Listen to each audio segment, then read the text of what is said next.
Bismillahirrahmanirrahim. Assalamualaikum warahmatullahi wabarakatuh. Waalaikumsalam warahmatullahi wabarakatuh.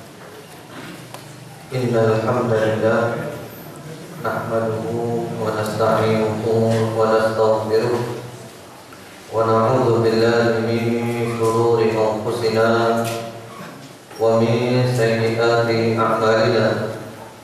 Man yahdihillahu fala mudilla lahu wa man yudlil fala hadiya lahu. Wa asyhadu an la ilaha illallah wahdahu la syarika lahu wa asyhadu anna Muhammadan abduhu wa rasuluh sallallahu alaihi wa ala alihi wa sallama tasliman katsiran. Amma ba'd. Allahumma inna nas'aluka ilman nafi'an wa na'udzu bika min ilmin la yanfa'. Ma'asyiral muslimin, ikhwan wa akhwat fillah, rahimakumullah. Insyaallah pada malam hari ini kita akan melanjutkan kajian kita, yaitu dari kitab Hisnul Muslim, doa dan wirid dari Al-Quran dan As-Sunnah. Hisnul Muslim min adzkaril kitabi was sunnah, yaitu zikir-zikir yang disebutkan di dalam Al-Quran dan Sunnah Rasulullah SAW beserta syarahnya, penjelasannya. Yang lalu kita telah menyelesaikan bab yang nomor 1, yaitu zikir-zikir ketika bangun tidur. Sekarang kita masuk bab yang nomor 2, yaitu doa'u lubsi taub, doa mengenakan pakaian. Jadi ini adalah merupakan kelebihan agama Islam. Islam adalah merupakan konsep hidup yang lengkap. Tidak ada agama seperti Islam. Jadi di dalam Islam telah diatur semuanya, diajarkan semuanya langsung oleh nabinya, oleh Rasulullah SAW, dengan sanad, dengan mata rantai perawi, sehingga bisa dipertanggungjawabkan keautentikannya. Karena itu umat Islam dikenal dengan ummatul isnad, umat yang mempunyai sanad. Tidak ada agama seperti agama Islam. Jadi doa-doa ini langsung diajarkan oleh Allah di dalam Al-Quran atau oleh Rasulullah SAW di dalam hadis. Dan hadis itu pun kita pilih hadis-hadis yang boleh dipakai, yang sahih atau hasan, yaitu doa mengenakan pakaian. Nomor doanya nomor 5. Alhamdulillahilladzi kasani hadzal tauba wa razaqanihi min ghairi haulin minni wala quwwatin.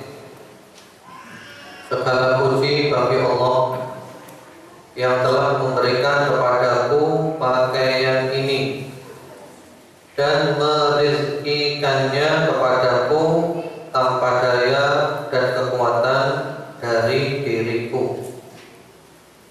Hadis ini diriwayatkan oleh Ahlus Sunan kecuali An-Nasa'i. Jadi diriwayatkan oleh Abu Dawud, At-Tirmidzi, Ibnu Majah, kecuali oleh An-Nasa'i. Melalui jalan sahabat Rasulullah SAW, sahabat Mu'adz bin Anas Al-Ansari radhiyallahu ta'ala anhu. Jadi kalau kita memakai baju, memakai pakaian, membaca doa ini, mengenakan pakaian. Alhamdulillahilladzi kasani hadzal tauba wa razaqanihi min ghairi haulin minni wala quwwatin. Segala puji bagi Allah. Kita memuji Allah. Alladzi kasani hadzal thawba, yang telah memberikan kepadaku pakaian ini. Terima kasih wahai Allah, Engkau telah memberikan kepadaku pakaian ini. Wa razaqanihi, dan Engkau telah memberikan rezeki kepadaku berupa pakaian ini. Min ghairi haulin minni wala quwwatin, tanpa daya dan kekuatan dari diriku. Artinya bukan hasil usaha kita semata. Pakaian ini, semua yang kita miliki bukan hasil usaha kita semata. Benar-benar kita mendapat pertolongan dari Allah Subhanahu wa taala. Kalau Allah tidak menolong kita, maka kita tidak akan berdaya sedikit pun, kita tidak akan mempunyai kekuatan sedikit pun. Jadi kalau kita sudah hafal, tinggal baca saja. Alhamdulillahilladzi kasani hadzal thawba wa razaqanihi min ghairi haulin minni wala quwwatin. Kalau tidak hafal, berarti bukunya harus dibawa. Jadi ada 2 kitab yang harus kita bawa kemana-mana. Yang pertama-tama kitab Al-Quran. Yang kedua adalah kitab Hisnul Muslim, yang berisi doa-doa dalam keseharian, mulai dari bangun tidur sampai bangun tidur lagi. Karena itu ada sebuah kisah tentang mujahidin yang berjihad di Palestina, dari Hamas, Harakah Muqawamah Islamiyah, gerakan perlawanan Islam. Ada salah seorang dari tentara Hamas, Brigadir Izzuddin Al-Qassam, ditembak oleh musuh, oleh Yahudi ditembak, dan subhanallah tidak mempan, karena ternyata tembakan itu mengenai kitab Hisnul Muslim. Jadi di saku yang satu Al-Quran, di saku satunya lagi kitab Hisnul Muslim, dengan kitabnya yang koyak, kitabnya yang robek, dan dia tidak mati. Karena kalau tidak ada kitab itu, dengan izin Allah akan menembus jantungnya.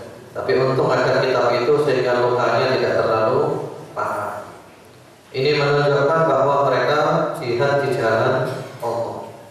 Walaupun jihad di medan perang, tidak lupa membaca Al-Quran, tidak lupa membaca zikir-zikir, ya, memakai baju zikir, ingat Allah, terus ingat Allah. Orang yang ingat Allah itu hidupnya tenang, tentram, damai, dan benar-benar Allah bersama dia, menolong dia, membantu dia, memberikan jalan keluar, dan berbagai macam kebaikan-kebaikan yang lain.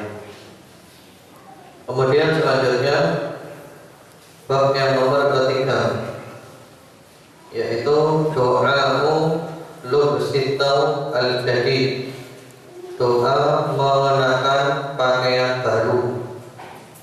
Jadi kalau kita dapat pakaian baru, beli rezeki pakaian baru, baik baju atau celana atau apa saja pakaian yang baru, maka doanya adalah Allahumma lakal hamdu anta kasautanihi, as'aluka min khairihi wa khairi ma suni'a lahu, wa a'udzu bika min syarrihi wa syarri ma suni'a lahu. Ya Allah, segala puji bagimu, Engkau telah mengaruniai pakaian ini kepadaku. Aku memohon kepadamu kebaikan dari pakaian ini dan kebaikan dari tujuan pakaian ini dibuat. Aku berlindung kepadamu dari keburukan pakaian ini dan keburukan dari tujuan pakaian ini dibuat. Hadis ini diriwayatkan oleh Abu Dawud, At-Tirmidzi, dan juga oleh Al-Baghawi rahimahullah ta'ala melalui jalan sahabat Abu Sa'id Al-Khudri radhiyallahu ta'ala anhu. Ini pertama-tama mengatakan tadi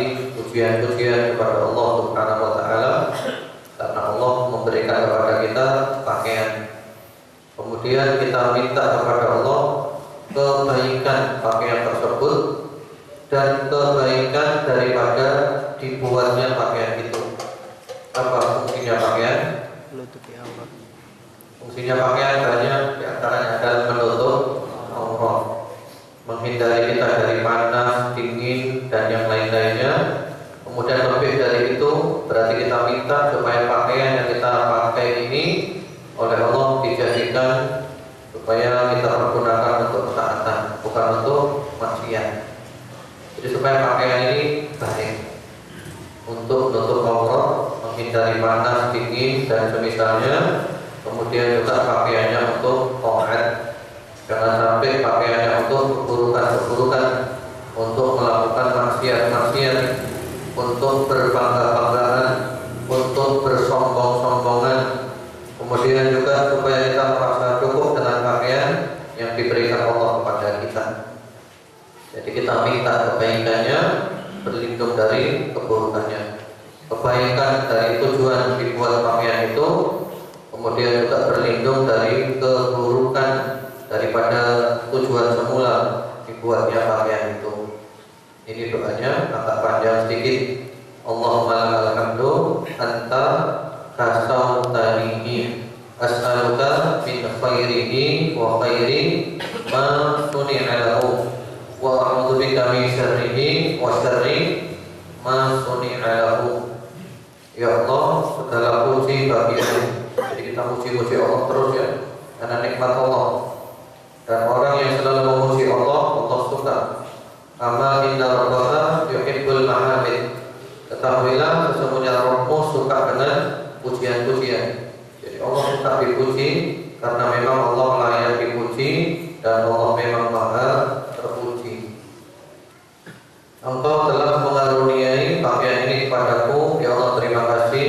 Engkau beri hamba pakaian ini. As'aluka min khairihi wa khairi ma suni'a lahu. Aku memohon kepadamu kebaikan dari pakaian ini dan kebaikan dari tujuan pakaian ini dibuat. Ya Allah, mudah-mudahan pakaian ini benar-benar berfungsi untuk menutup aurat, untuk menghindari panas, dingin, dan yang lainnya. Dan mudah-mudahan pakaian ini benar-benar berfungsi untuk ketaatan kepadamu. Wa a'udzubika min syarrihi wa syarri ma suni'a lahu. Aku berlindung kepadamu dari keburukan pakaian ini dan keburukan dari tujuan pakaian ini dibuat. Aku berlindung ya Allah, jangan sampai pakaian ini tidak menutup aurat, jangan sampai pakaian ini tidak bisa melindungi dari panas dan dingin. Aku berlindung ya Allah, jangan sampai pakaian ini dipergunakan untuk maksiat, jangan sampai pakaian ini untuk berbangga-banggaan, untuk sombong, dan yang semisalnya. Alhamdulillah, Islam ini sekali lagi konsep hidup yang lengkap, syamil dan kamil, universal, mencakup semua aspek kehidupan, kamil, sempurna. Dan yang lebih dari itu, kehebatannya lagi, dengan sangat langsung bersambung kepada Nabi. Ajarannya Nabi semua ini, bukan karangan manusia. Sehingga kadang kita kalau naik kendaraan ya, naik pesawat, itu di pesawat rata-rata ada doa dalam perjalanan. Semua agama Islam dan agama-agama non-Muslim. Dari doa-doa itu saja ada perbedaan yang amat sangat mencolok atau menyorot. Apa perbedaannya? Kalau doa yang umat Muslim, dari siapa doanya? Langsung dari Nabi, langsung dari Nabinya. Kalau doa-doa agama-agama yang lainnya non-Muslim, bukan dari Nabinya, tapi karangan ya pemeluknya sendiri, mungkin karangannya tokoh-tokoh agamanya. Ini kelebihannya sudah. Makanya satu-satunya agama yang punya sanad mata rantai perawi yang bersambung sampai Nabi, bahkan bersambung sampai Allah, hanya satu, umat Islam. Jadi mulai dari zaman sekarang ada sanadnya bersambung sampai kepada Imam Bukhari, Imam Muslim, Abu Dawud, Ibnu Ibnu Majah, At-Tirmidzi dan yang lain-lainnya, Imam Ahmad bin Hanbal, tersambung sampai kepada Rasulullah SAW. Rasulullah dari siapa? Malaikat Jibril dari Allah Subhanahu wa taala. Langsung tidak ada umat seperti umat Islam. Karena itu kita bersyukur kepada Allah kita dijadikan umat Islam, dan kita mohon kepada Allah istiqomah dalam Islam, bukan sembarang Islam, tapi Islam yang sesuai dengan sunnah Nabi Muhammad SAW. Selanjutnya bab yang nomor keempat, ad-du'a'u liman labisa tauban jadidan. Doa untuk orang yang mengenakan pakaian baru. Jadi bukan hanya kita berpakaian baru lalu kita berdoa, tapi juga orang memakai pakaian baru ada doanya. Nomor doanya di situ tertulis nomor ke-7 dan nomor ke-8. Yang nomor ke-7 doanya adalah tubli wa yuflihullahu ta'ala.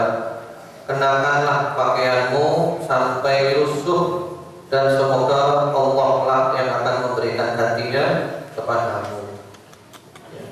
Hadisnya diriwayatkan oleh Abu Dawud, bagaimana disebutkan di dalam Sahih Abi Dawud melalui jalan sahabat Abu Sa'id Al-Khudri radhiyallahu ta'ala anhu.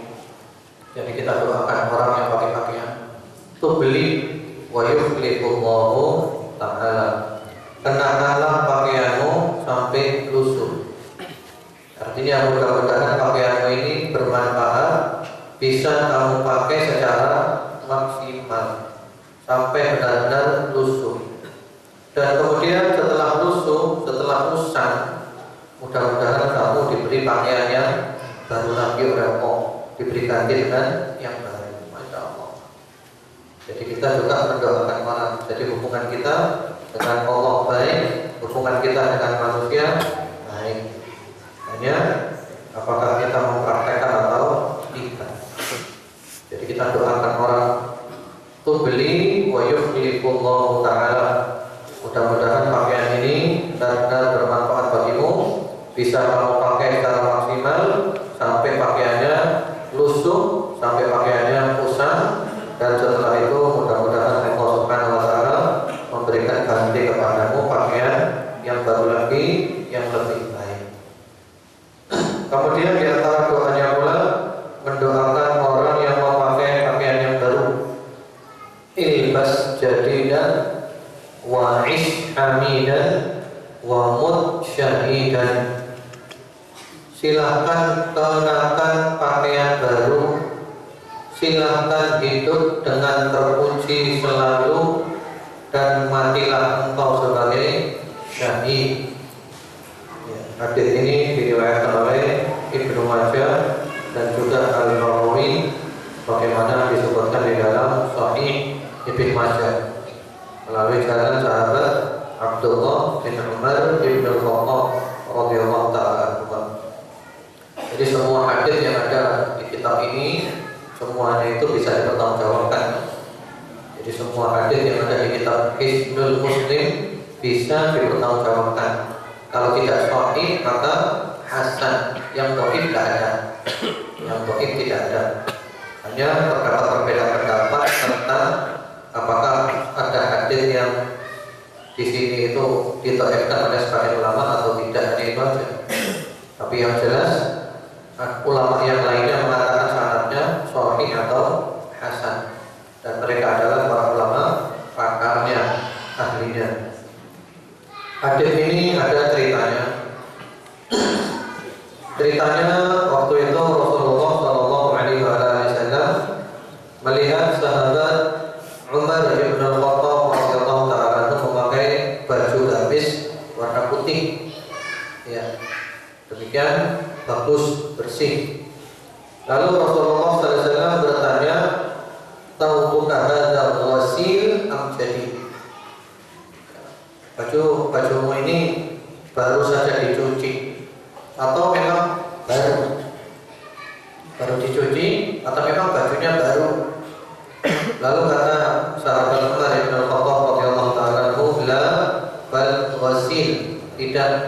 bahkan bajunya adalah baru saja dicuci. Kemudian Rasulullah SAW mendoakan ilbas jadidan, mudah-mudahan kamu diberi rezeki oleh Allah pakaian yang baru. Wa'ish hamidan, dan mudah-mudahan kamu bisa hidup dengan hidup yang terpuji. Bagaimana hidup terpuji itu? Hidup terpuji itu adalah kalau hidup kita untuk mengabdi kepada Allah. Orang terbaik adalah orang yang umurnya panjang dan dipergunakan taat kepada Allah, untuk ibadah kepada Allah. Kalau ada kata-kata ibadah, maka bayangan kita jangan hanya tertuju kepada sholat, puasa, zakat, haji Al-Quran, haji, umroh, dan sebagainya.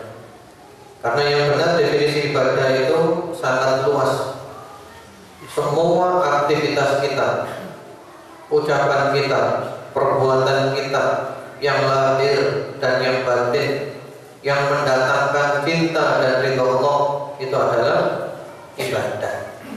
Jadi ibadah itu maknanya sangat luas.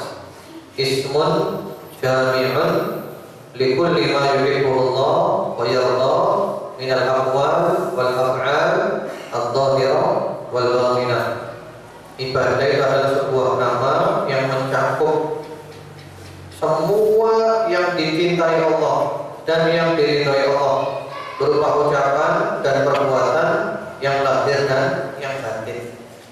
Di semua aktivitas kita yang mendatangkan cinta dan ridha Allah namanya adalah ibadah.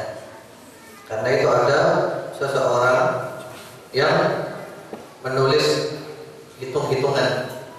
Kalau orang itu umurnya 63 tahun, kata dia yang dipergunakan untuk ibadah cuma 3 tahun, kata dia. Karena bagi dia yang namanya ibadah itu hanya sholat. Ibadah itu hanya sholat. Ini keliru besar. Ibadah bukan hanya sholat. Ya, kalau sholat memang jumlahnya cuma sedikit. Subuh cuma berapa menit, zuhur berapa menit, asar berapa menit, maghrib isya berapa menit, sedikit. Tapi ibadah bukan itu. Lah sekarang antum duduk di majelis taklim antara maghrib sampai isya. Ibadah atau bukan ini? Ini bukan hanya ibadah, lebih afdal daripada sholat sunnah, lebih afdal dari sholat sunnah. Sekarang ini ada orang sholat maghrib sampai isya dua. Dengan orang menghadiri pengajian majelis taklim cari ilmu, afdalan mana? Al-Imam Syafi'i rahimahullah ta'ala mengatakan thalabul ilmi afdal min sholatin nafilah. Mencari ilmu lebih afdal daripada sholat sunnah. Karena orang yang sholat sunnah tidak mau belajar ya, pada waktu yang sama antara maghrib dengan isya. Yang ini belajar, ini sholat. Yang sholat tetap bodoh karena dia tidak mau belajar. Kemudian sholat manfaatnya hanya untuk dia sendiri. Yang berada di majelis taklim jadi tahu, yang sebelumnya tidak tahu menjadi tahu. Kemudian ilmunya bisa diberikan kepada orang lain, manfaatnya menyebar. Jadi ibadah itu banyak. Bahkan seorang kepala rumah tangga bekerja cari nafkah, niatnya adalah cari nafkah untuk menghidupi anak istri. Ibadah atau bukan? Ibadah itu. Karena ini adalah perbuatan yang dicintai Allah, perbuatan yang diridhoi oleh Allah. Bahkan orang yang makan sekalipun, makan niatnya adalah saya makan supaya sehat, supaya kuat untuk mengabdi kepada Allah. Makannya adalah ibadah. Jangankan makan, tidur. Saya tidur malam supaya nanti bisa bangun sholat tahajud, supaya bisa bangun sholat subuh. Tidurnya adalah bernilai ibadah. Sehingga sebagian sahabat Nabi mengucapkan, inilah ahtasibu naumati kama ahtasibu qaumati. Aku mengharapkan ganjaran dari tidurku sebagaimana aku mengharapkan ganjaran dari sholat malamku.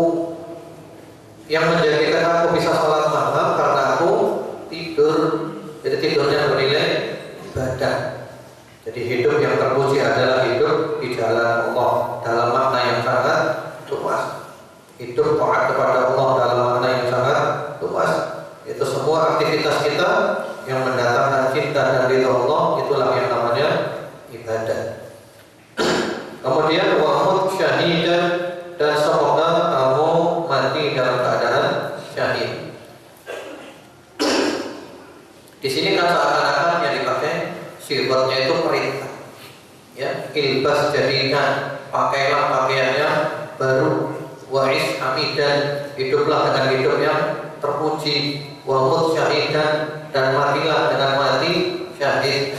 Ini kan sifatnya sifat amr, perintah. Tapi maknanya adalah doa. Sifatul amr murida biha ad-doa. Kata perintah, tapi tujuannya adalah berdoa. Semoga kamu memakai pakaian yang baru. Semoga kamu hidup dengan hidup yang terpuji, dan semoga kamu mati dalam keadaan syahid. Masya Allah, luar biasa. Orang yang mati syahid itu adalah orang yang mati dalam keadaan mulia. Ada banyak hadis tentang keutamaan orang mati syahid. Di antaranya hadis yang diriwayatkan oleh para perawi hadis, di antaranya At-Tirmidzi, dan At-Tirmidzi menyatakan sanadnya hasan, juga oleh Ibnu Majah, Imam Ahmad, dan yang lain-lainnya dengan beberapa redaksi. Salah satu redaksinya berbunyi, lisyahidi indallahi sab'u khisal. Orang yang mati syahid di sisi Allah akan mendapatkan 7 perkara. Allahu Akbar, luar biasa. Orang mati syahid, yang dimaksud mati syahid itu adalah masih di medan perang. Atau orang mati syahid itu ada tiga macam. Yang paling afdal adalah yang nomor 1, syahidud dunya wal akhirah. Syahid dunia akhirat. Yang dimaksud syahid dunia akhirat adalah orang yang terbunuh di jalan Allah ketika dalam keadaan perang membela nama Allah. Seperti contohnya kemarin di Palestina yang dibombardir oleh orang-orang Yahudi. Kita berharap mereka adalah mati syahid. Syahid dunia dan syahid akhirat. Ya. Syahid dunia maksudnya di dunia dihukumi sebagai mati syahid, jenazahnya tidak dimandikan. Jenazahnya tidak dimandikan. Kemudian juga dia tidak dikafani. Jadi dia dikubur dengan pakaiannya itu. Dikubur dengan pakaiannya itu. Hanya dikasih tutupan apa. Kemudian juga tidak wajib disolati, tapi sunnah. Jadi orang mati syahid itu tidak wajib disolati, tapi sunnah. Sama dengan anak kecil belum balik yang mati itu tidak wajib disolati jenazahnya, tapi sunnah disolati. Itu di dunia dihukumi syahid, tidak dimandikan, tidak dikafani.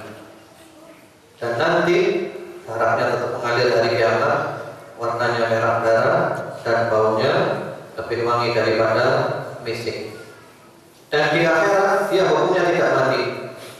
Wala taqulu liman yuqtalu fi sabilillahi amwat bal ahya'un 'inda rabbihim yurzaqun. Jangan kamu katakan orang-orang yang terbunuh di jalan Allah itu mati, bahkan mereka hidup di sisi Allah dan mereka mendapatkan berbagai macam rezeki. Ini syahid dunia akhirat. Yang kedua adalah syahid akhirat. Syahid akhirat. Syahid akhirat ini adalah semua orang yang mati, yang Rasulullah mengatakan matinya mati syahid selain di medan perang. Seperti perempuan yang mati ketika melahirkan anaknya. Orang yang mati tertimpa sesuatu. Orang yang mati dalam keadaan sakit perut. Orang yang mati dalam keadaan tenggelam dan yang lainnya banyak. Nah, mereka itu dikatakan sebagai mati syahid. Tapi syahidnya syahid di akhirat. Artinya dia itu tidak mati, tapi dia hidup di sisi Allah mendapatkan rezeki. Tapi di dunia hukumnya biasa, tetap dimandikan, dikafani, dan seperti yang lainnya. Itu syahid akhirat. Kemudian yang ketiga, yang paling celaka ini syahid dunia. Naudzubillah. Syahid dunia. Orang yang berperang di jalan Allah tapi tidak ikhlas, ingin dipuji, ya, dia ingin disebut-sebut namanya, si fulan pahlawan, si fulan pemberani, si fulan. Niatnya tidak ikhlas. Dia perang, dia terbunuh dalam keadaan tidak ikhlas. Tidak ikhlas. Di dunia dihukumi dia mati syahid, jenazahnya tidak dimandikan, tidak dikafani. Tapi di akhirat masuk mana dia? Masuk neraka. Alhamdulillah. Bagaimana pada zaman Rasulullah Shallallahu Alaihi Wasallam ada sahabat yang mati, semuanya mengatakan fulan syahid, fulan syahid, fulan mati syahid, fulan mati syahid. Kata Rasulullah, wa finnar, dia ahli neraka. Wah, kaget para sahabat. Lalu diperiksa orang itu. Ternyata apa yang terjadi? Ternyata orang itu memang hebat, gagah, berani, bunuh musuh banyak. Kemudian dia terluka cukup banyak, cukup parah. Akhirnya dia tidak kuat merasakan lukanya. Kemudian dia tancapkan pedang ke dadanya. Matinya ternyata mati bunuh diri. Orang menyangka mati syahid. Atau juga ada orang yang mengatakan bulan syahid pada zaman Nabi dulu. Kata Rasulullah SAW, bahwa finna ya di neraka. Wah, para sahabat kaget diperiksa. Ternyata apa? Ternyata dia mencuri sandal. Mencuri sandal. Jadi harta rampasan perang ghanimah belum dibagi, dia curi. Sampai Rasulullah SAW mengatakan syiraka minna, gara-gara sepasang sandal dia masuk neraka. Ya. Jadi belum dibagi, dia mencuri. Jadi tujuannya perang adalah untuk mendapatkan ghanimah, tidak ikhlas, bahaya. Ya. Nah, ini orang yang mati syahid. Yang pertama dan kedua, syahid dunia akhirat atau syahid akhirat saja. Terutama ini adalah orang yang mati di medan perang, mendapatkan tujuh perkara. Yang pertama-tama, yughfaru lahu fi awwali daf'atin min dami. Dosanya diampuni semenjak darahnya memuncrat pertama kali. Jadi ketika darahnya muncrat, dosa-dosanya diampuni oleh Allah Subhanahu wa ta'ala. Hanya saja yang diampuni di sini adalah dosa antara dia dengan Allah. Sudah diampuni semuanya oleh Allah. Adapun dosa yang dengan manusia, utang piutang, belum selesai. Kemudian yang kedua, wa yura maq'adahu minal jannah. Dia melihat tempatnya di surga. Jadi dia kelihatan tempatnya di surga. Kemudian yang ketiga, wa yujar min fitnatil qabr. Dia diselamatkan dari fitnah kubur. Enggak ditanya oleh malaikat di kuburan, enggak ditanya. Jadi malaikat Munkar dan Nakir enggak tanya kepada dia. Kenapa enggak tanya? Ya, ini saya mati syahid, ini bukti saya iman. Kalau saya enggak iman enggak mungkin ikut perang saya. Jadi enggak usah ditanya, itu kan bukti keimanannya. Saya mati di jalan Allah adalah bukti keimanan. Kemudian yang keempat, wa ya'manu al-faza'il akbar. Dia aman pada waktu hari ketakutan kiamat nanti. Semua orang takut, dia aman, tenang-tenang saja. Kemudian yang kelima, wa yudha'u 'ala rasihi tajul waqar al-yaqutatu min khairun min ad-dunya wa ma fiha. Dia dikasih di kepalanya itu mahkota kehormatan yang penuh dengan permata. Satu permata yang ada di mahkotanya itu lebih baik dari dunia seisinya. Ya, diberi mahkota. Mahkota ini adalah gambaran derajat yang tinggi. Yang pakai mahkota biasanya siapa? Raja.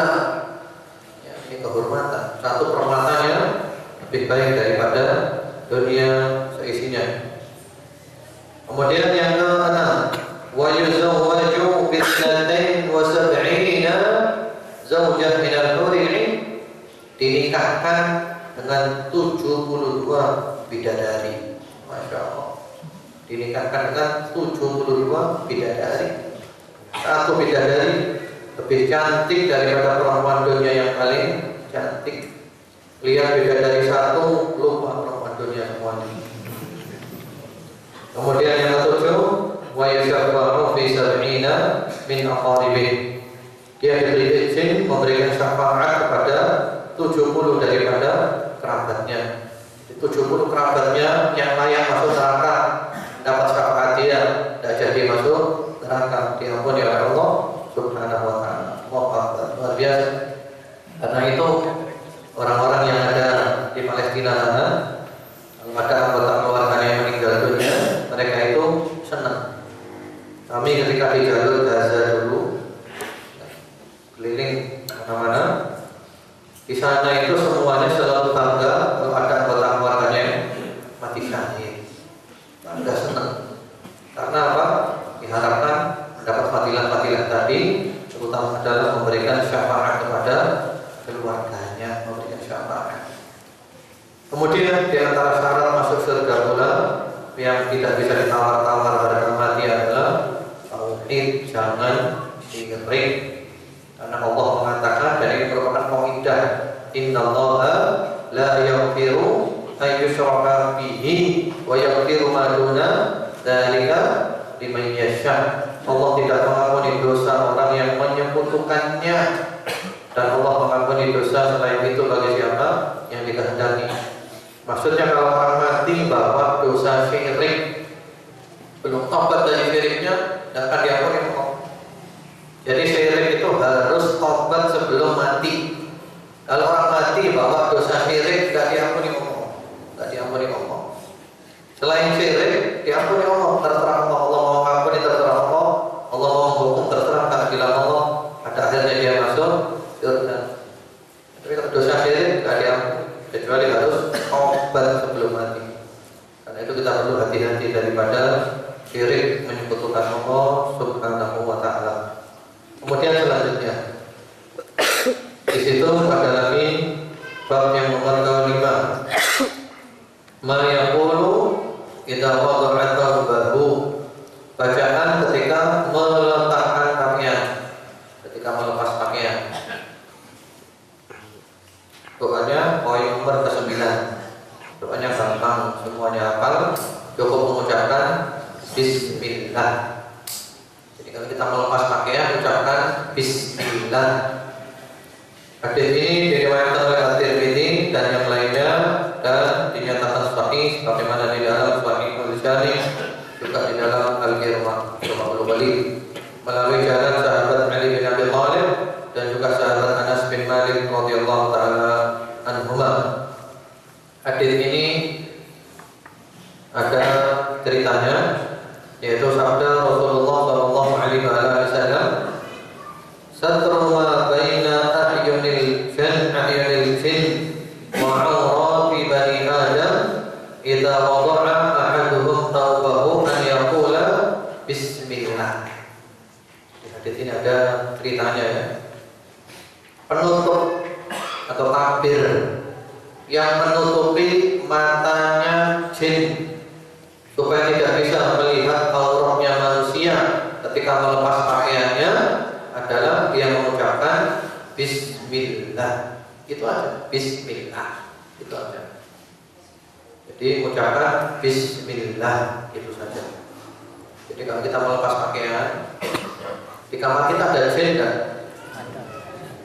Di kamarnya itu ada jin kan? Ada jin itu di mana-mana. Cuma di masjid ini ada jin, banyak jinnya. Cuma kita tidak kelihatan. Dia bisa melihat kita, kita bisa melihat dia. Nah sekarang ketika kita di kamar mau melepas pakaian, kalau kita tidak baca bismillah, maka jin bisa melihat aurat kita. Caranya supaya jin tidak bisa melihat aurat kita, kita baca bismillah. Sudah ada penutup, ada tabirnya. Matanya jin tidak bisa melihat, walaupun jin yang matanya jelalatan.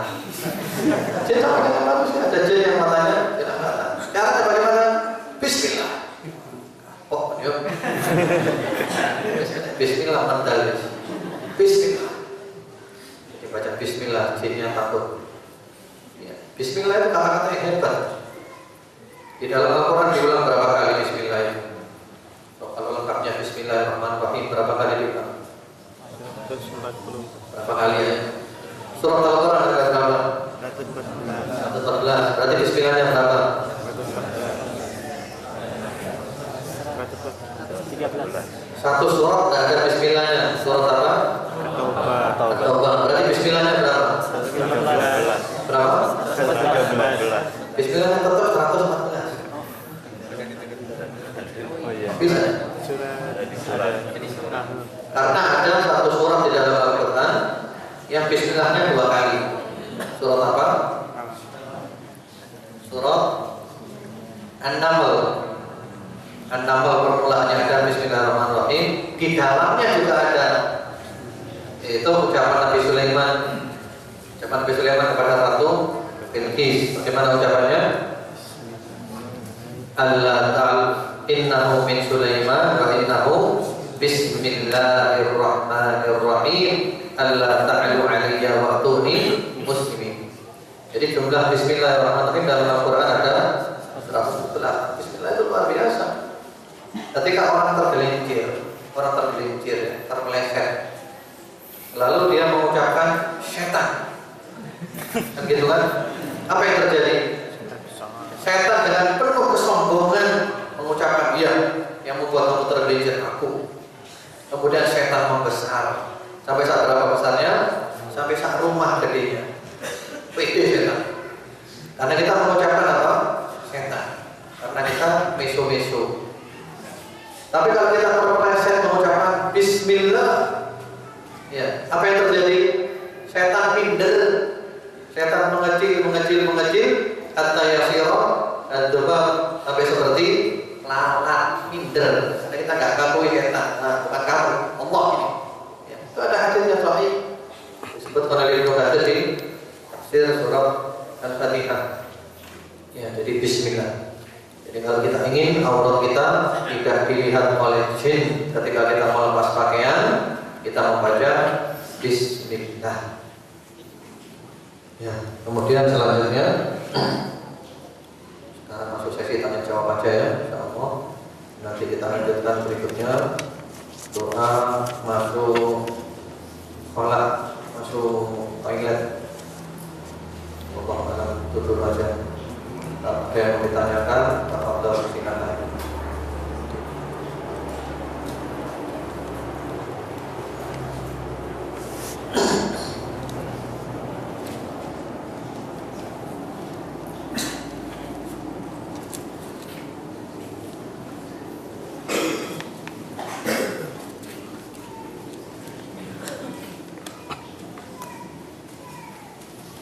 Bolehkah kalau kita lupa bawa buku, bawa buku atau apa ini? Lupa bawa buku, terus kita berdoa dengan bahasa Indonesia. Doanya doa apa dulu? Kalau doa-doa yang tadi itu ya, doa namanya doa muqayyad, zikir muqayyad, yang ditentukan oleh Nabi, jangan dilupa redaksinya. Jadi redaksinya tetap redaksinya Nabi. Tapi kalau doa-doa umum redaksinya bebas, bahasa Indonesia boleh. Jadi kalau yang tadi misalnya kita mendoakan orang pakai pakaian, jangan didoakan pakailah pakaian yang baru, hiduplah dengan hidup yang terpuji, dan matilah mati syahid. Bukan. Ya pakai redaksi bahasa Arab, ilbas jadi dan wa'id Amin dan wamud dan syaitan. Kalau lupa ada apa-apa bagaimana? Ya lain kali jangan lupa.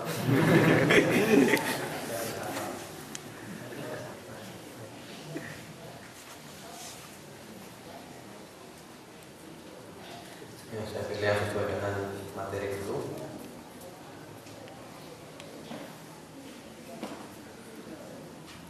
Doa melihat orang yang memakai pakaian baru itu untuk orang non-muslim berlaku apa tidak? Ya tentu kalau kita mendoakan orang non-muslim tidak mungkin kan kita doakan mati syahid. Masa orang muslim mati non-muslim mati syahid. Atau sudah masa kita mendoakan dia hidupnya hidup yang terpuji. Bagaimana terpuji dia menyebutkan Allah. Jadi dohirnya itu untuk orang Islam. Mendoakan orang non-muslim itu boleh, doakan dia mendapat hidayah dari Allah Subhanahu wa taala.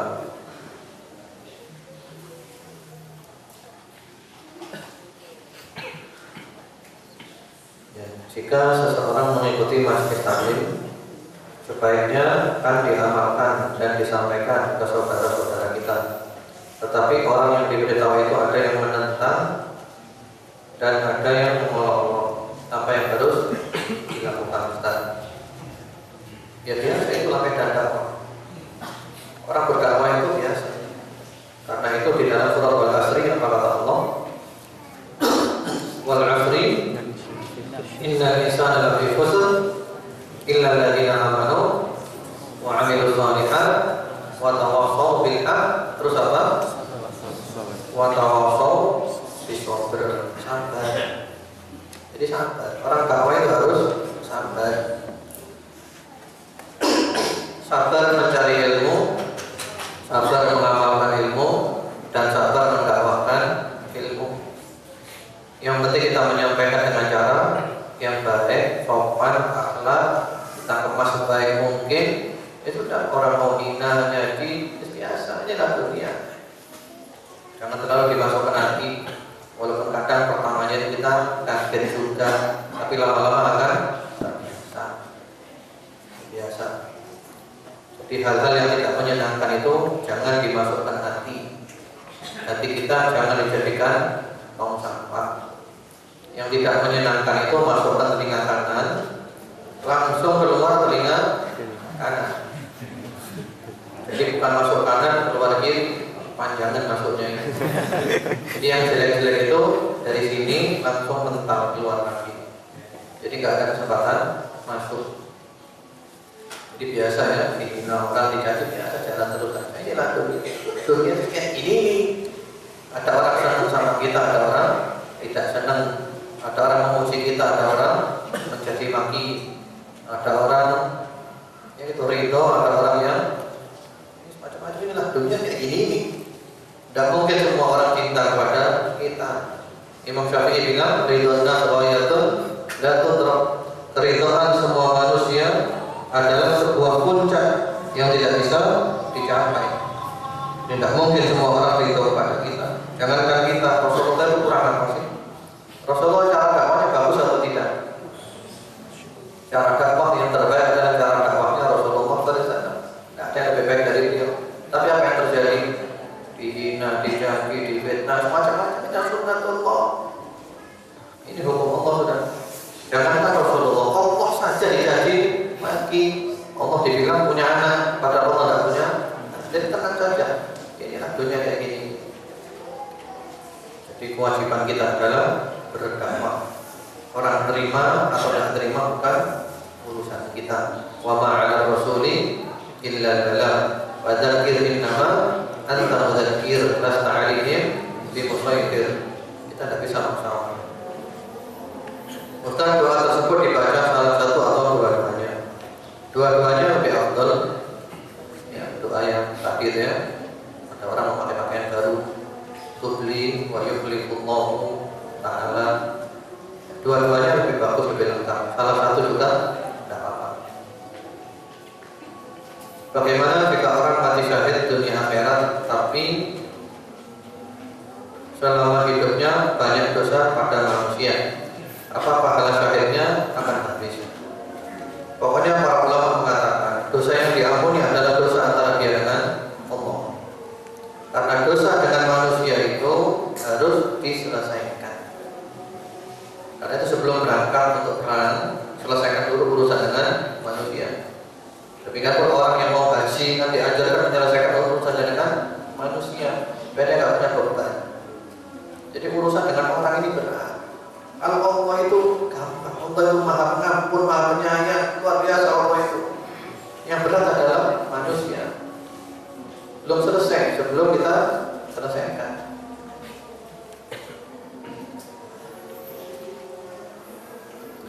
Apakah ketika melepas pakaian di kamar mandi kita wajib membaca basmalah atau cukup membaca doa masuk mereka? Iya, cukup ketika masuk itu kan nanti ada doanya.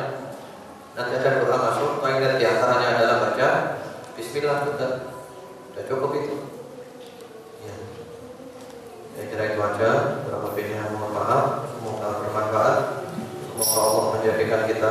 istiqomah dan umur kita ditutup dengan husnul khatimah. Allahumma amin.